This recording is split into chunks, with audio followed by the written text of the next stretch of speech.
Seguimos en Punto de Partida, dialogando con Marcelo Gullo, politólogo, especialista en relaciones internacionales.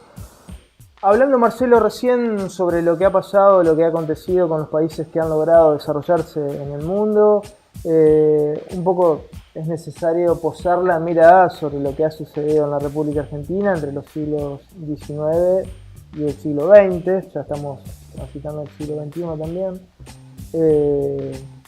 ¿Cuál es, a tu juicio, la causa de estos desatinos, sobre todo de la clase política, que no ha mirado convenientemente, no ha puesto el espejo mirando hacia estos ejemplos exitosos que mencionabas? Mira, es difícil resumirlo, ¿no es cierto?, de forma televisiva así, pero si uno lo trataría de hacer, digamos, cometiendo quizás algunos errores, por resumir tanto, deberíamos decir que durante el siglo pasado, la Argentina, el principal problema que tenía era la subordinación ideológica.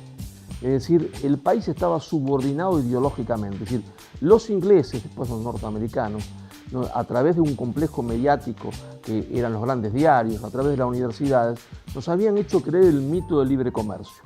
Y entonces el país vivía una lucha entre aquellos que creían sinceramente en ese mito, ¿no es cierto?, en el mito del libre comercio, en el mito que nosotros podíamos ser grandes a partir solamente de la exportación de productos agrarios, y algunos que se daban cuenta de que eso era una trampa, de que había una falsificación de la historia en Argentina y en el mundo, y que solo se podía hacer grande y se podía hacer una potencia a partir del desarrollo industrial, y que el desarrollo industrial significaba negar los principios del libre comercio y la división internacional del trabajo.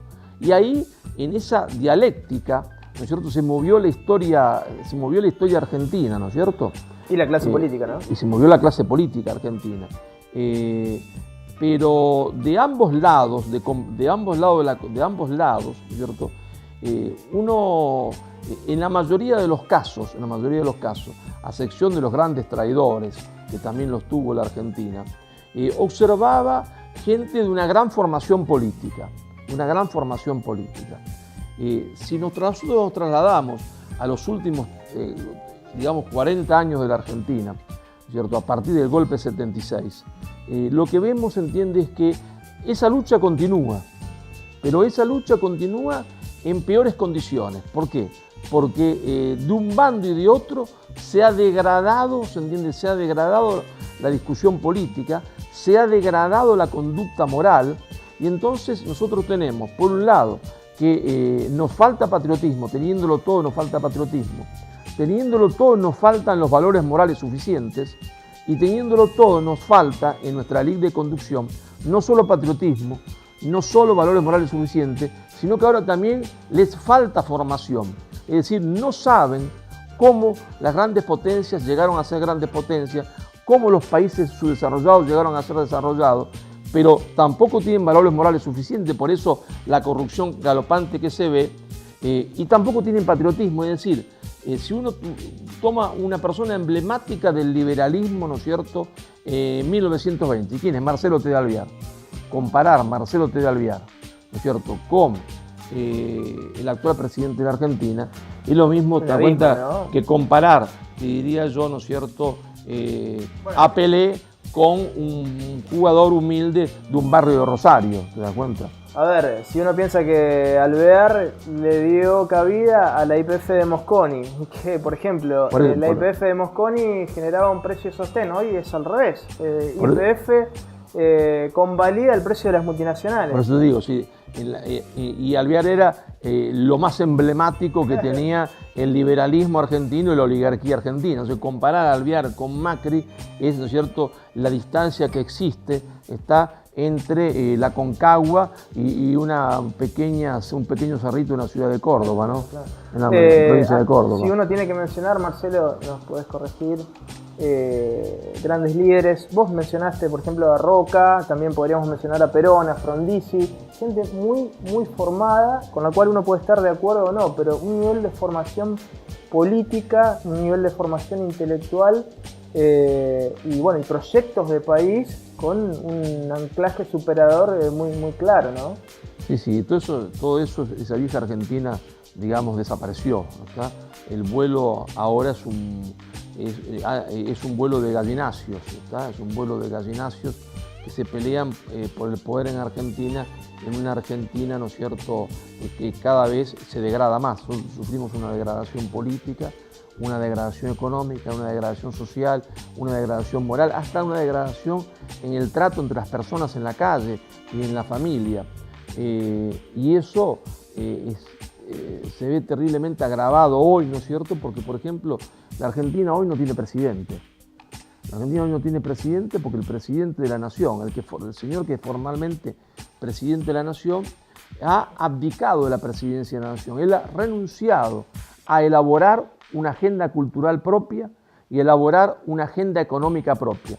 Uno puede estar a favor o en contra del aborto, ¿no es cierto? Sí, sí, sí. Pero el dato que nadie puede negar, dato objetivo que nadie puede negar, ¿y quién no lo podría negar si le ponemos un detector de mentiras, como el que quiere traer para controlar, no sé, a no sé a quién? Si uno se lo pusiese, lo que no se puede negar es que esa idea no estaba en su programa, ni de su partido, ni del movimiento Cambiemos, y que se la trajo el señor Obama. Se la trajo el señor Obama y le dijo, vos tenés que hacer esto. Y ante las dudas de que excitaba, de que sí o no, cuando tuvo que arreglar con el fondo, cuando viene el fondo para ver si se va a arreglar o no, dijo, mirá, la condición para que vos arregles es que apruebes el aborto. Es decir, le da un paquete cultural, ¿está? Y él lo acepta, ese paquete cultural. No tiene más una agenda cultural propia. Después arregla con el fondo y no tiene tampoco más una agenda cultural, una agenda económica propia. Sí, sí. Entonces la Argentina hoy no tiene ni agenda cultural propia, porque su agenda es la ideología de género impuesta desde afuera. Uno puede estar de acuerdo o no, te puede gustar o no, pero vino desde afuera. A una discusión que nuestro pueblo no tenía, que las clases bajas no tenían, que el pueblo humilde no tenía. Y tampoco tenemos agenda económica, porque nuestra agenda económica está elaborada afuera. Apertura de la economía, indiscriminada, devaluación salvaje y brutal, y el ajuste feroz, que vamos a ver, se entiende, el próximo año, que es el ajuste más feroz, según el mismo gobierno reconoce, que jamás ningún gobierno hizo en la historia argentina. Y ese es el camino total de la perdición de la Argentina. Sí, sí, sí. Marcelo, volviendo a la idea de la insubordinación fundante, hablábamos a nivel internacional de distintos procesos.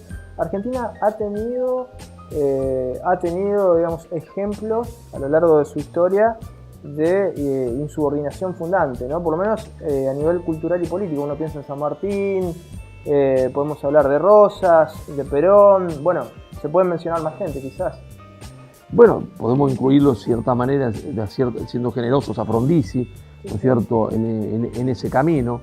Pero todo eso fue para la Argentina un sueño que pasó. Es decir, toda la clase política argentina está infectada de un neoliberalismo que lleva a ir de la teoría a la realidad y no de la realidad a la teoría. Ningún gobierno, desde el 76 hasta ahora, ha logrado desprenderse, se entiende en el fondo, de un estatuto legal del coloniaje que vive la Argentina, que, por ejemplo, te digo, son las dos grandes leyes que rigen la economía argentina, son siempre las leyes financieras. Por las leyes financieras, la finanza es como la sangre del cuerpo, ¿no es cierto?, de la economía. Esas dos leyes fueron creadas por José Alfredo Martín Ríos en plena dictadura. Son las leyes que son madre del estatuto legal del coloniaje argentino. Y nunca nadie las tocó con el pétalo de una rosa.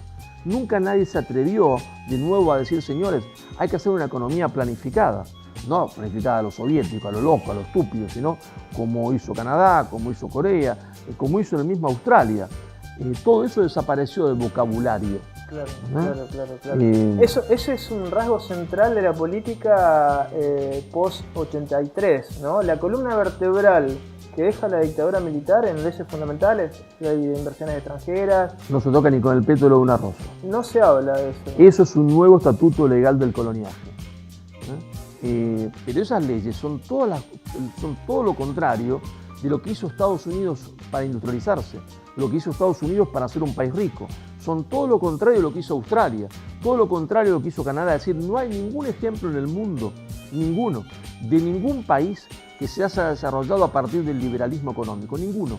Mienten de forma absoluta. Mienten porque Inglaterra fue la patria del proteccionismo económico, porque Estados Unidos fue la patria del nacionalismo económico, lo mismo fue Australia y Canadá. Lógicamente, después que uno obtiene los buenos frutos de esto, entonces después aplica otra política. Yo siempre lo digo así a los muchachos, miren, digo, el proteccionismo... Lo hace China hoy, digamos. Claro, el proteccionismo y el libre comercio son simplemente herramientas que dependen de la etapa histórica que vive cada uno. Cuando uno es bebé, uno va y compra pañales para el hijo, porque los pañales son para protegerlo y para protegerse uno, ¿no es cierto? Esa edad. Para esa edad. Obviamente después le tiene que enseñar que tiene que hacer tal cosita para poder dejar de usar el pañal. Si uno le siguiese dando pañal, le haría un daño, ¿no es cierto? Bueno, es un instrumento,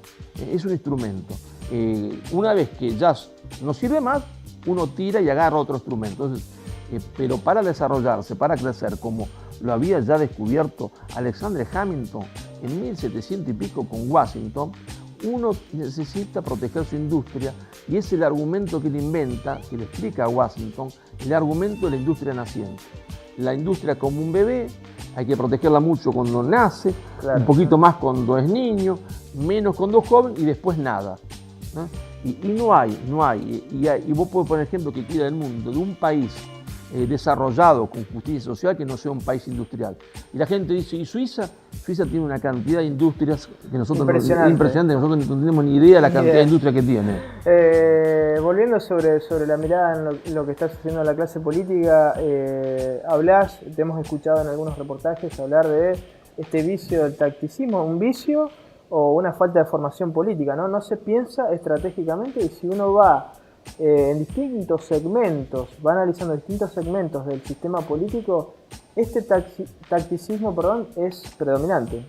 Claro, si la Argentina tiene dos maneras de reclutar, de formar su clase política, digamos, ¿no? O su élite política. Yo digo que en la Argentina no hay élite política, ¿no? No hay élite de conducción, hay algunos que mandan. ¿Cómo se forma la clase política en Argentina? Por dos caminos. El primer camino es el camino que, bueno, yo me pongo para la carrera concejal, después quiero ser intendente, después diputado provincial, después gobernador, después presidente. Y la gente dirá, pero Marcelo, eso no tiene nada de malo, es normal. Sí, es lo normal. Pero ¿qué pasa? El sistema hace que como cada 2 años hay elecciones y como yo tengo que preocuparme tanto en ganarlas y en sacar al otro del lado, entonces no da en la cabeza del hombre que se está formando el tiempo para la reflexión de largo plazo, el tiempo para la meditación, el tiempo para el pensamiento estratégico, porque lo que le interesa es sacarse de encima primero el competidor dentro del partido en la lista, claro. Después al otro competidor se entiende y entonces tiene que estar pisando cabeza constantemente, de alguna manera y en algunos casos no muy honestamente, para poder ganar. Y después cuando llega al puesto, cuando es intendente, y en cierta forma también él tiene razón, yo le digo, mirá, ¿por qué no hacemos cloacas? Y él me dice, las cloacas tardan 10 años en hacerse, la gente la ponga bajo tierra, no la ve, y las elecciones son dentro de 2 años y la pierdo. Y entonces, ¿qué quiere hacer? Cosas tácticas, cosas que se vean de forma inmediata, y nadie piensa en el largo plazo estratégico.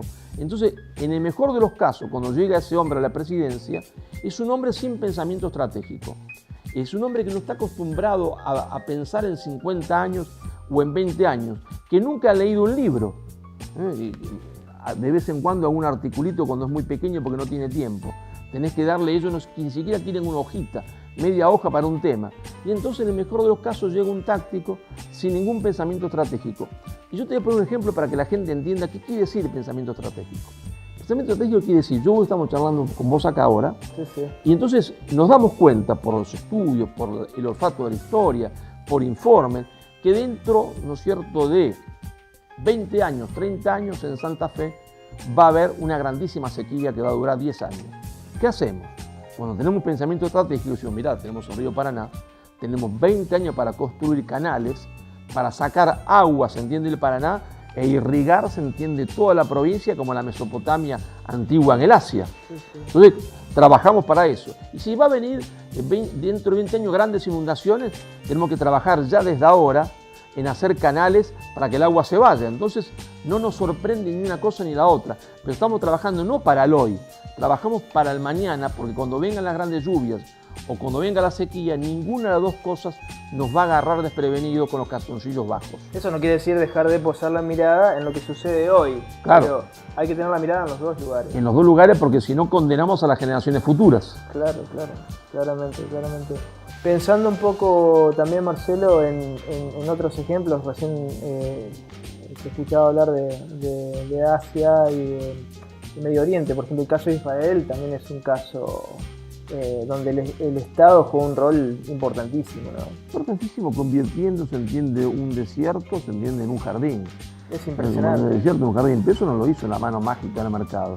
Eso lo hizo la mano mágica de la política, de la buena política, ¿no? Bueno, Libia lo estaba haciendo también hasta que destruyeron ese proyecto. Bueno, sí, esa responsabilidad del señor Obama, que con la excusa de llevar la democracia a Libia, sembró de muerte y destrucción a todo un país, ¿no? Que hoy está desunido en tribus feudales que se matan unos a otros por el control de un pedacito de territorio para controlar el petróleo y para vendérselo a las compañías multinacionales.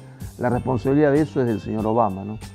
Marcelo, te propongo hacer una breve pausa y ya retornamos aquí en Punto de Partida en este programa especial para seguir hablando de geopolítica y de la clase política argentina y del destino de nuestro país en definitiva. Ya venimos.